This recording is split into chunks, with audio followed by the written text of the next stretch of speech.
It started with small changes in my electric bill. Nothing dramatic, just $15 or $20 more each month. I might have dismissed it as seasonal variation if not for the humming sound I noticed one evening while gardening near my fence line. The noise seemed to emanate from somewhere along the exterior wall of my house, but I could not identify its source in the fading daylight. The next morning, I inspected the area more thoroughly. There, partially hidden behind a decorative bush, I discovered an extension cord plugged into my outdoor outlet. The orange cord snaked through the shrubbery and disappeared beneath the fence into my neighbor Mrs. Pemberton's yard. I stood motionless, trying to process what I was seeing. Someone was literally stealing electricity from my home. I followed the fence to get a better view of Mrs. Pemberton's yard. The extension cord powered a network of decorative garden lights, a fountain, and what appeared to be some kind of outdoor refrigerator. The setup was elaborate and clearly consumed significant power. How long had this been happening without my knowledge? That weekend, I decided to monitor the situation. I pretended to leave for errands but circled back to observe from a distance. Within 30 minutes of my car pulling away, Mrs. Pemberton emerged from her house. She walked directly to the fence line, reached through the shrubbery and plugged her extension cord into my outlet. Her movements were practiced, efficient. This was clearly routine for her. Over the next week, I documented everything. The cord appeared every morning after I left for work and disappeared before I returned home. Using my phone, I took time-stamped photos and videos of each incident. I even installed a usage monitor on the circuit to calculate exactly how much electricity she was stealing. The numbers shocked me. Over the past 3 months, she had essentially added a quarter to my electric bill. When I finally gathered enough evidence, I decided to address the situation directly. I chose a Saturday morning when I noticed her working in her front garden. I approached with a neighborly smile and measured words. "Good morning, Mrs. Pemberton. I wanted to speak with you about something important. I have noticed an extension cord running from my outdoor outlet to your yard. It seems to be powering your garden features." Her expression shifted instantly from surprise to defensiveness.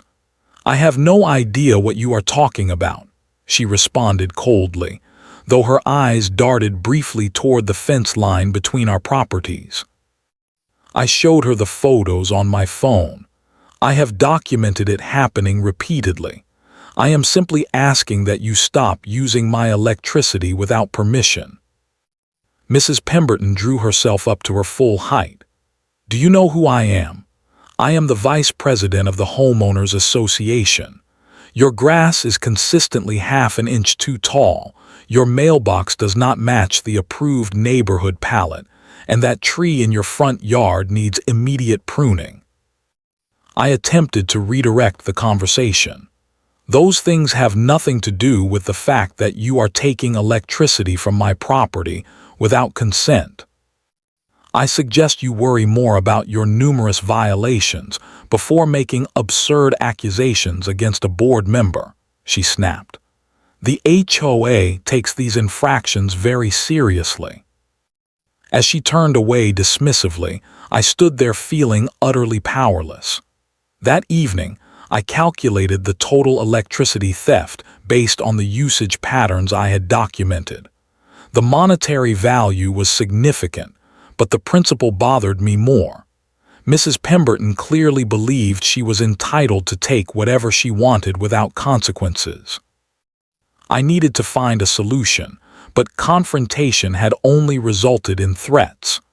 There had to be another way to address this situation within the bounds of reason and legality. Little did I know that the solution would eventually present itself in the most unexpected and fitting manner possible. After my failed confrontation with Mrs. Pemberton, I decided to research the HOA bylaws. Perhaps there was an official channel through which I could address the electricity theft. I spent hours reading through the dense documentation, searching for any provision that might help my situation. The rules covered everything from acceptable mailbox designs to the precise shade of beige permitted for exterior paint, but nothing explicitly addressed utility theft between neighbors. During my research, I discovered something disturbing. Mrs. Pemberton had filed formal complaints against nearly every household in the neighborhood at some point. Most were for trivial issues: a holiday decoration left up 3 days too long, a garden hose visible from the street, a trash can not brought in by sunset. The pattern was clear. She wielded HOA regulations like a weapon, targeting anyone who displeased her. I spoke with my immediate neighbor on the other side, Dave, who confirmed my suspicions. "She drove the Reynolds family out last year," he told me quietly, glancing around as if afraid of being overheard. "Cited them for violations until they received daily fines. They eventually sold their house for less than market value just to escape the harassment." Armed with this knowledge and my evidence of electricity theft, I decided to attend the monthly HOA meeting. The gathering took place in the community clubhouse, a modest building with uncomfortable folding chairs arranged in neat rows. About 20 homeowners attended, a small fraction of our neighborhood of over 100 houses. I arrived early and signed up for the open comment period. The meeting began with standard procedure: minutes approved, budget discussed, seasonal landscaping plans presented. When the floor opened for homeowner comments, I was third on the list. I waited patiently through comments about a damaged tennis court net and a request for additional pool hours. Then it was my turn. I approached the microphone, documentation in hand. "Good evening. I would like to address an ongoing issue with one of our board members," I began. Before I could continue, Mrs. Pemberton interjected loudly from her seat at the board table. "Point of order. Complaints against individual homeowners must be submitted in writing before being discussed at meetings." The board president, a timid man with thinning hair, nodded in agreement. "That is correct. We cannot address specific homeowner issues without proper documentation and notice." "This is not a random complaint," I persisted. "I have evidence of electricity theft directly from my property by Mrs. Pemberton. I have photos, videos, and calculations of the stolen electricity." Mrs. Pemberton stood up. "This is preposterous. What we should be discussing is the state of several properties on Maple Street, including yours, that are in clear violation of Section 8.4 of our covenant regarding lawn maintenance and exterior appearances." The room grew tense as she proceeded to list alleged violations at 5 different properties, effectively derailing the entire discussion. Other board members exchanged uncomfortable glances but said nothing to stop her. The audience shifted nervously in their seats, clearly accustomed to these tactics. When Mrs. Pemberton finally finished her improvised property violation report, the board president cleared his throat. "Thank you for bringing these concerns to our attention. We will add them to next month's agenda for proper review." "But what about my evidence of electricity theft?" I asked, holding up my folder. "Please submit your concerns in writing, and we will review them at a future meeting," he responded weakly, avoiding eye contact. "Next on the agenda."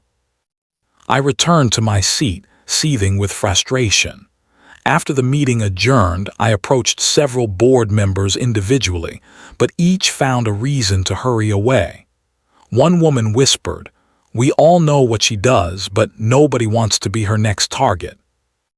Walking home under the amber glow of street lamps, I realized the institutional channels would provide no justice. Mrs. Pemberton had effectively captured the HOA through intimidation and procedural manipulation. 4 families had moved away in the past 2 years after becoming her targets, according to what Dave and others had told me. The system designed to protect homeowners had become a tool for harassment in the wrong hands. Standing at the edge of my property, looking at my house with its non-conforming mailbox and supposedly overgrown lawn, I made a decision. If official channels would not address this injustice, I would need to find another solution. Not revenge, justice.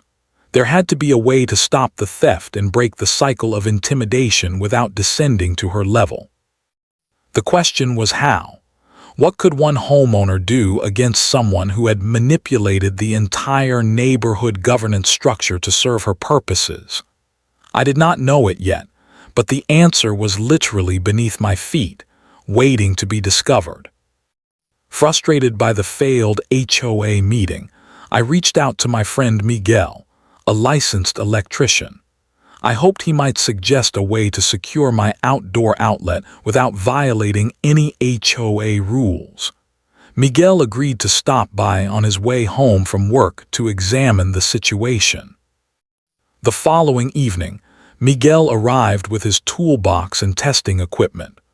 We walked the perimeter of my house as I explained the situation in detail. He listened patiently, occasionally nodding as we examined the exterior electrical outlets. "This outlet here, the one she keeps using, seems different from your others," Miguel observed, crouching down to inspect it more closely. He removed the cover plate and examined the wiring. "This is on a completely separate circuit from your main house system." I crouched beside him, puzzled. What does that mean exactly? Miguel stood up and walked to my electrical panel in the garage. He traced the circuits methodically, occasionally making notes on a small pad. After several minutes of investigation, he turned to me with an expression of surprise. "This is interesting. That outdoor outlet is connected to your septic system's maintenance circuit," he explained, pointing to a specific breaker on the panel. "It looks like the previous homeowners had it installed this way deliberately." I stared at him, not fully comprehending the implications. Why would anyone wire an outdoor outlet to a septic system? Miguel continued his explanation. "Some septic systems require periodic maintenance cycles that need electrical power. Rather than running a dedicated line, the previous owners probably used this outlet for maintenance equipment. During normal operation, it functions like any outlet, but when the septic system runs its maintenance cycle, it draws power through this circuit." A memory surfaced from my home purchase 3 years ago. The inspector had mentioned something about a self-maintaining septic system as a selling point, but I had never given it much thought beyond following the recommended annual professional inspection. "Can you explain how the septic system works?" I asked, suddenly intrigued. Miguel drew a simple diagram on his notepad. "Your system has an automated maintenance cycle that runs periodically. It includes pumps that aerate and move waste through the various tanks. When the cycle activates, it can cause pressure changes throughout the system." I considered this information carefully. "And what happens if someone is using that outlet when the maintenance cycle begins?" Miguel shrugged. "Nothing dangerous. The system will still function, but there might be some power fluctuations. And depending on what they are powering, the septic system might work harder to compensate for the additional load." "Could that affect the system's operation?" I asked, an idea beginning to form in my mind. "Possibly. It could intensify the normal processes, more vigorous pumping, increased aeration. In some cases, that might affect pressure in the system, maybe cause more noticeable effects." Miguel paused, studying my expression. "What are you thinking?" I maintained a casual tone.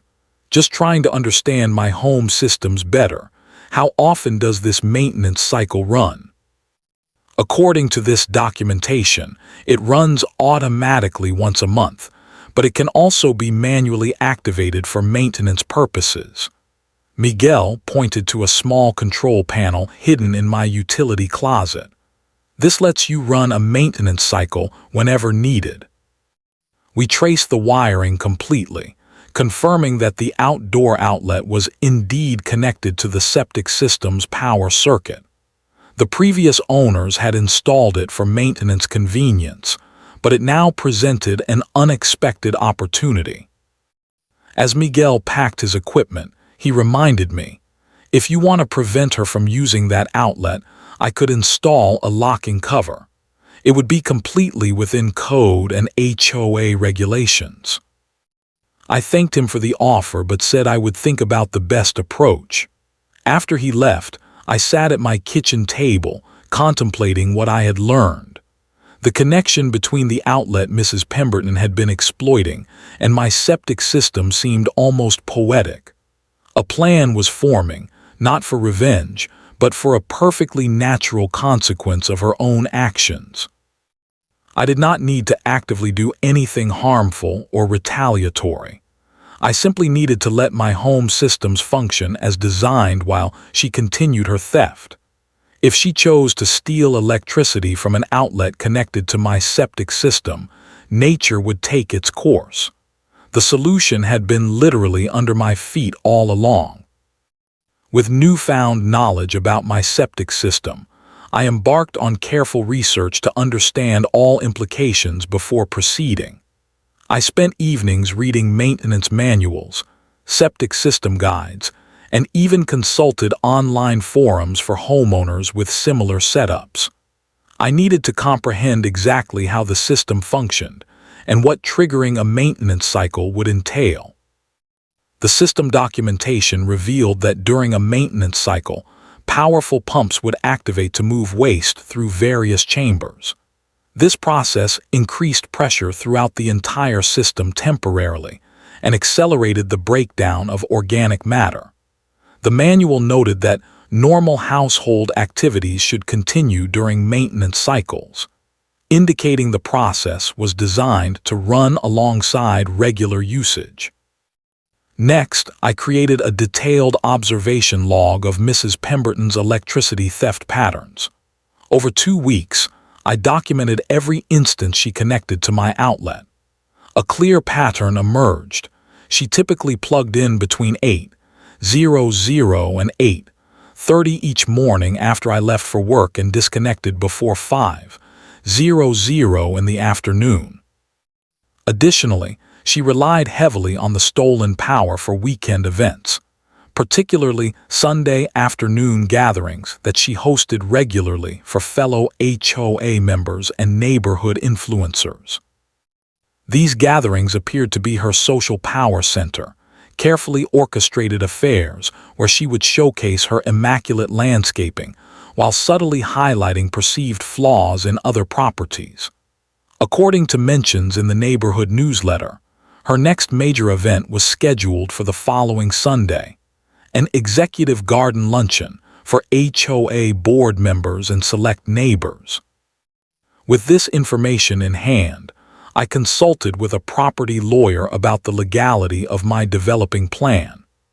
I described the situation carefully, emphasizing that I merely intended to use my own systems as designed while someone else was illegally connected to my electricity. You have no obligation to notify someone stealing your utilities about how those utilities function, the lawyer confirmed. If your septic system is designed to run maintenance cycles, you are free to run those cycles whenever you choose on your own property. To ensure no permanent damage would occur, I arranged for a licensed septic professional to perform a complete system inspection.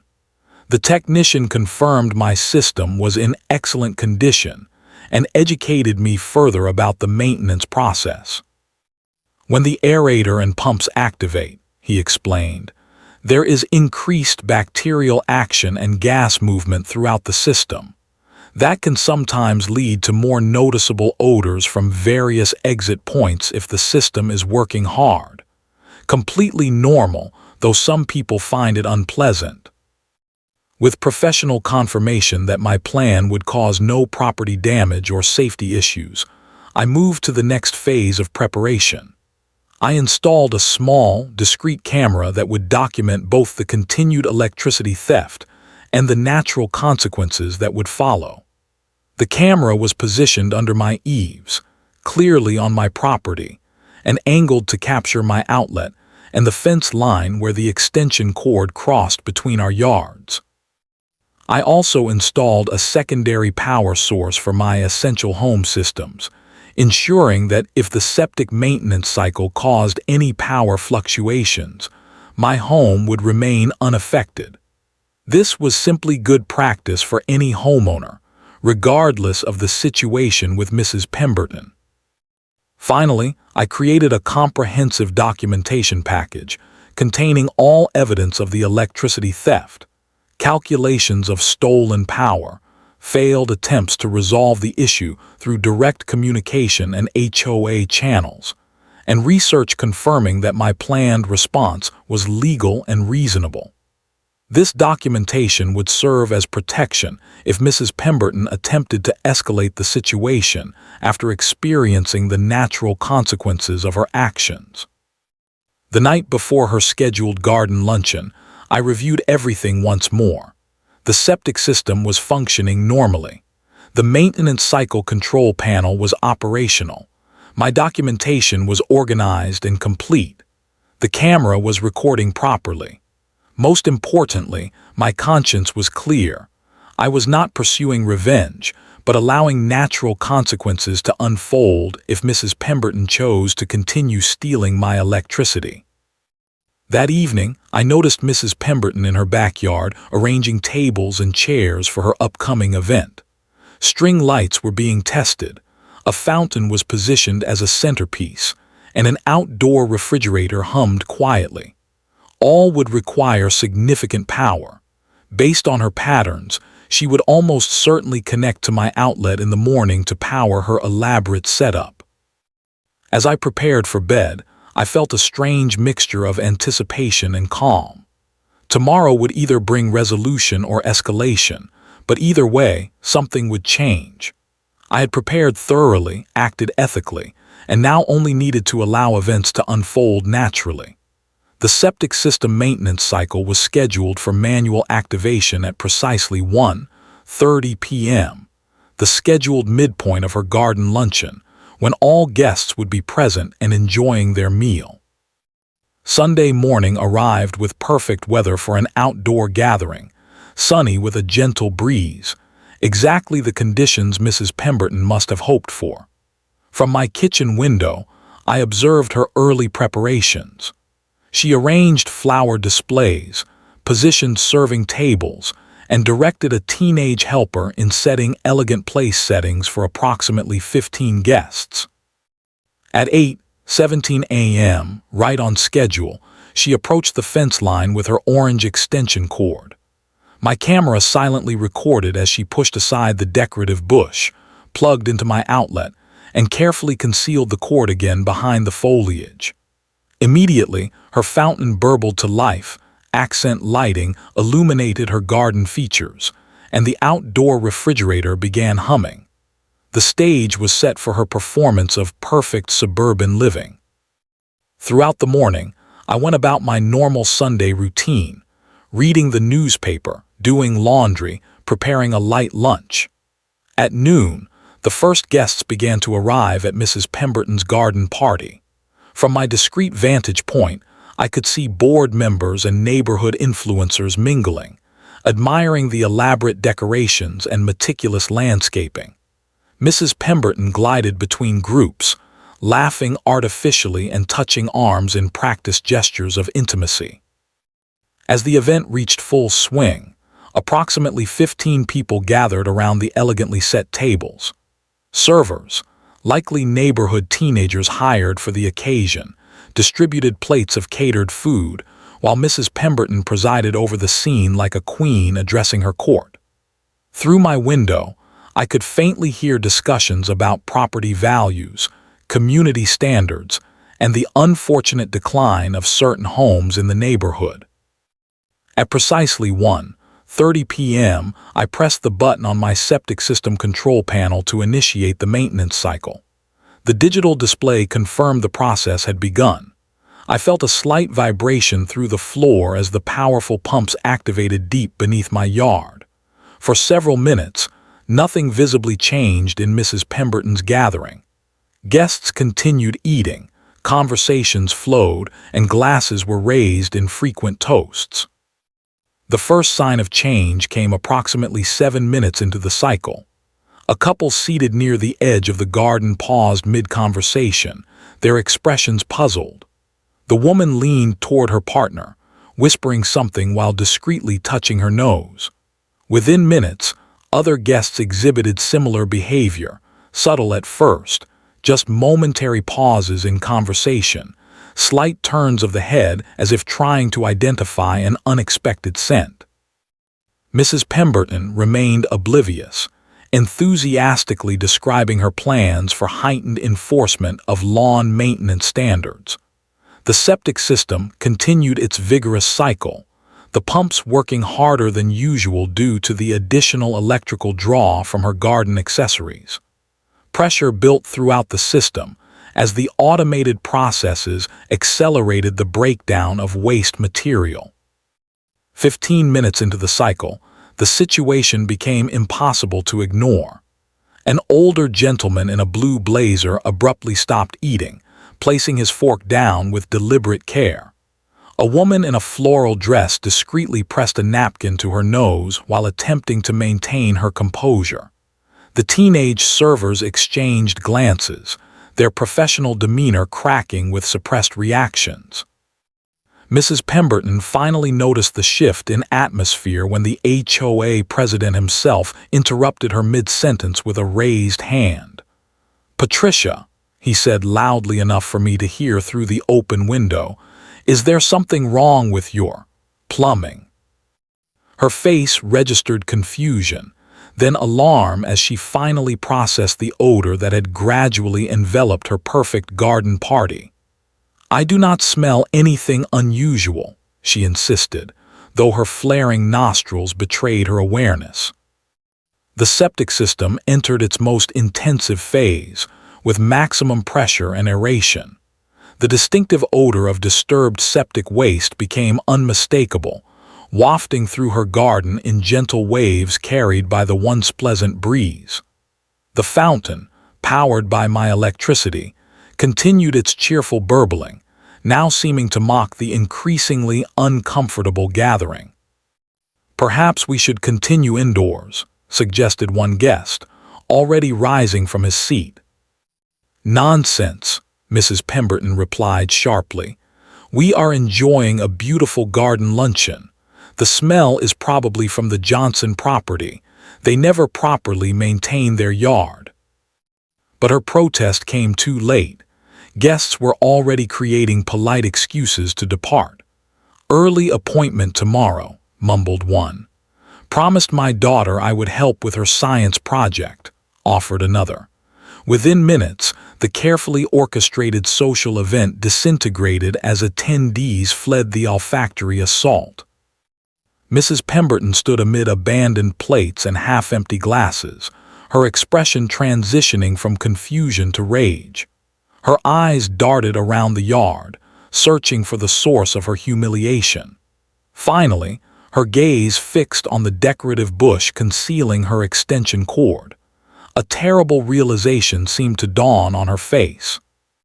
She rushed to the fence line and yanked the extension cord from my outlet. The fountain sputtered to a stop, the lights extinguished, and the refrigerator fell silent. But disconnecting from the power source did nothing to halt the septic maintenance cycle already in progress. If anything, the system now worked more efficiently without the additional electrical burden, increasing the atmospheric effects of the maintenance process. From my window, I watched as Mrs. Pemberton stood alone in her ruined garden party, surrounded by evidence of her social failure and the lingering aroma of karmic justice. She looked toward my house, and for a brief moment, our eyes met through the window. I did not smile or gesture. There was no need to gloat. The simple operation of home systems had brought about the natural consequence of her ongoing theft. The maintenance cycle continued for another 20 minutes, thoroughly aerating and processing the septic system contents. By the time it completed, Mrs. Pemberton's yard stood empty save for abandoned decorations and scattered napkins that fluttered in the breeze like surrender flags. The morning after the garden party disaster, I was preparing for work when an explosive knocking rattled my front door. I opened it to find Mrs. Pemberton standing on my porch, her face contorted with barely contained fury. Her usual perfectly coiffed appearance had given way to hastily applied makeup and uncombed hair. "You did that on purpose," she hissed through clenched teeth. "You deliberately sabotaged my event. You humiliated me in front of the entire board." I maintained a neutral expression. "Good morning, Mrs. Pemberton. What exactly are you referring to?" "Do not play dumb with me. The smell. That horrible smell that ruined everything. You did something to make that happen right in the middle of my luncheon." Her finger jabbed the air inches from my face. "I did not do anything to create any smell," I responded truthfully. "I simply ran a maintenance cycle on my septic system, which I am entitled to do on my own property at any time." Her eyes narrowed. "You knew I was having an event. You timed it deliberately." "Mrs. Pemberton, may I ask why you believe my home maintenance should be scheduled around your social calendar?" I kept my tone measured and calm. She stepped back slightly, recalibrating her approach. "You will be hearing from my attorney. This was a malicious act intended to cause emotional distress and social damage. Before you contact any attorneys, there is something you should know." I retrieved a folder from the side table near my door. "I have extensive documentation that may be relevant to any legal discussion." I opened the folder and showed her the first page, a clear photograph of her connecting her extension cord to my outdoor outlet. "This is from yesterday, but I have similar documentation from the past 3 months. I also have calculations of the electricity you have taken without permission or payment." Mrs. Pemberton's expression flickered between anger and uncertainty. "That proves nothing." "I also have documentation of my attempts to address this issue directly with you, which you dismissed, and records of my attempt to raise the matter with the HOA, which you procedurally blocked." I turned to another section of the folder. "Additionally, I have confirmation from licensed professionals that my septic system's outdoor outlet connection is a standard configuration, and that running maintenance cycles is recommended regular maintenance." I closed the folder. "Most importantly, I have video evidence that I did not modify, tamper with, or alter any aspect of your property.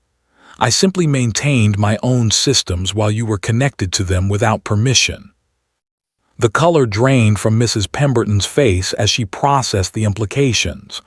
"You set me up," she whispered. "No, Mrs. Pemberton. I did not set you up. I discovered you were stealing my electricity. I attempted to resolve the issue through direct communication and proper channels. When those attempts failed, I learned more about my own home systems and allowed normal operations to continue despite your unauthorized connection. At no point did I take any action against you or your property." She stood silently for a moment, the legal threat evaporating as she realized her position. From across the street, I noticed Dave watching the confrontation from his driveway. 2 other neighbors had paused their morning routines to observe the unusual scene. "The consequences you experienced yesterday were the natural result of your own actions," I continued. "If you had not been taking electricity from an outlet connected to my septic system, nothing would have happened to your gathering." Mrs. Pemberton's shoulders sagged slightly. For the first time since I had known her, she seemed at a loss for words. The carefully constructed facade of neighborhood authority crumbled visibly. "The extension cord," she finally said. "It was already there when I moved in 3 years ago. The previous owner said it was an arrangement they had with your house before you arrived. I just continued using it." This was clearly a fabrication.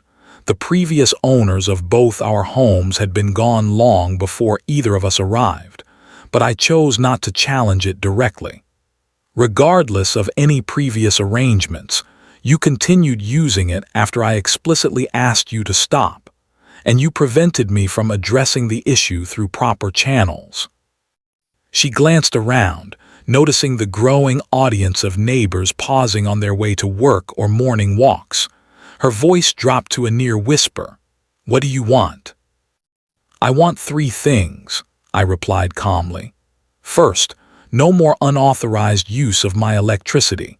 Second, no retaliatory HOA violations against me or other neighbors. Third, reimbursement for the electricity you have used over the past 3 months. I handed her a calculation showing approximately $200. Mrs. Pemberton stared at the paper, then at me, then at the neighbors watching from a distance. Without another word, she turned and walked stiffly back to her house. By that evening, neighborhood communication channels buzzed with accounts of the confrontation and speculative reconstruction of the garden party disaster. Several neighbors approached me directly, sharing their own stories of intimidation and harassment. The balance of power had shifted perceptibly, not through confrontation or retaliation, but through simple documentation and allowing natural consequences to unfold.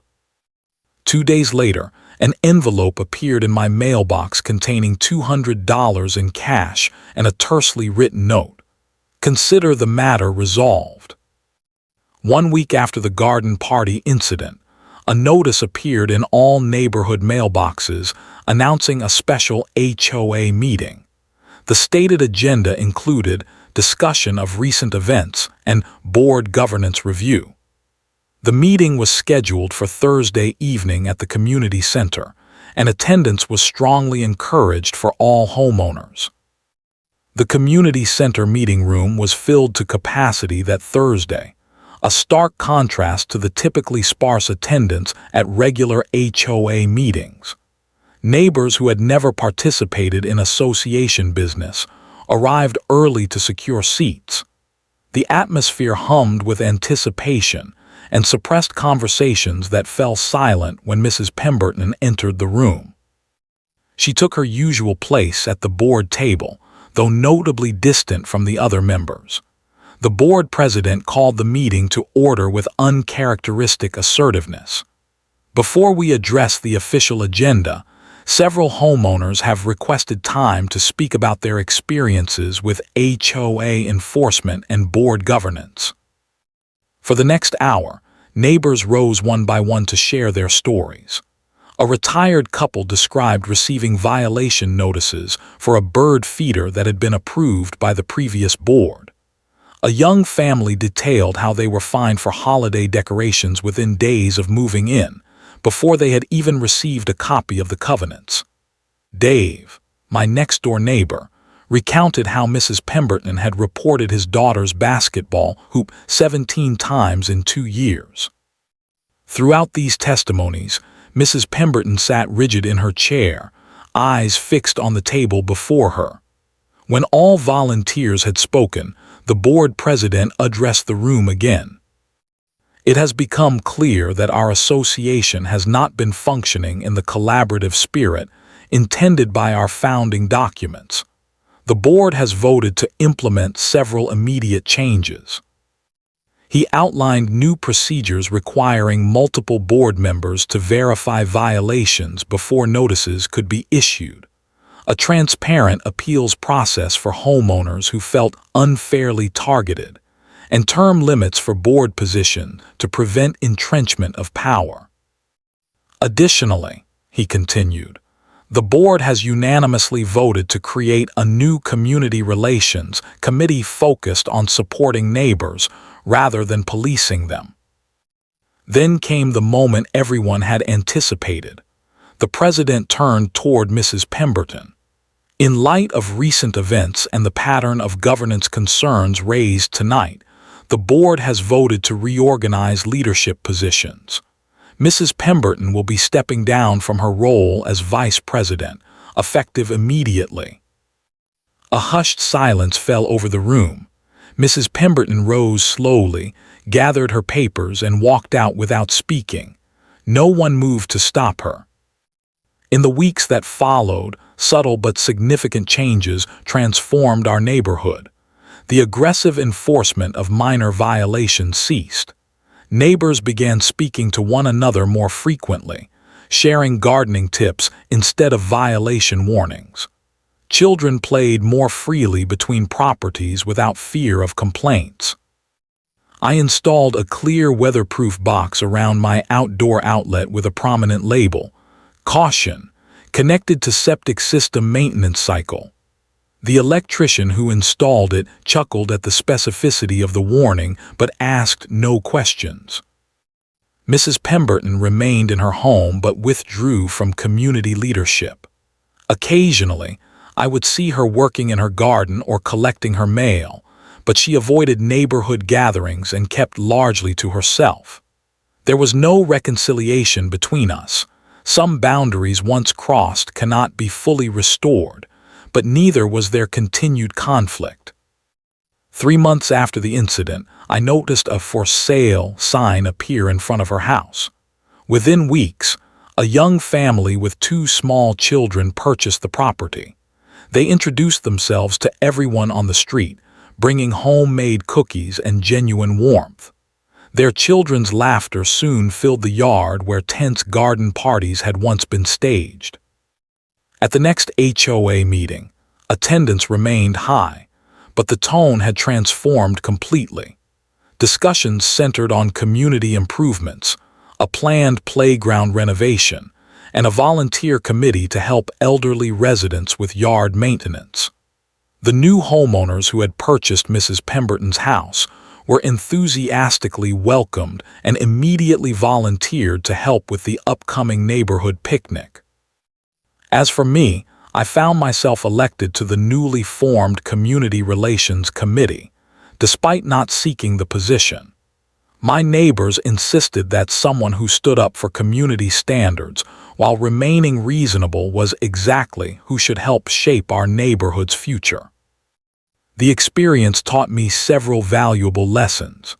Systems of power, whether in governments or homeowners associations, require vigilance and participation to function properly. Documentation and evidence are more powerful than confrontation, and sometimes the most effective response to injustice is simply to allow natural consequences to unfold. My septic system continues its regular maintenance cycle without incident, though now with clear warning labels and proper accessibility. The outlet that once powered Mrs. Pemberton's garden parties now occasionally provides electricity for neighborhood children's lemonade stands and community events, with permission, of course, and careful scheduling around maintenance cycles. In the end, justice arrived not through revenge but through truth. By simply documenting reality and allowing systems to function as designed, balance was restored to our community, and that perhaps is the most satisfying resolution of all.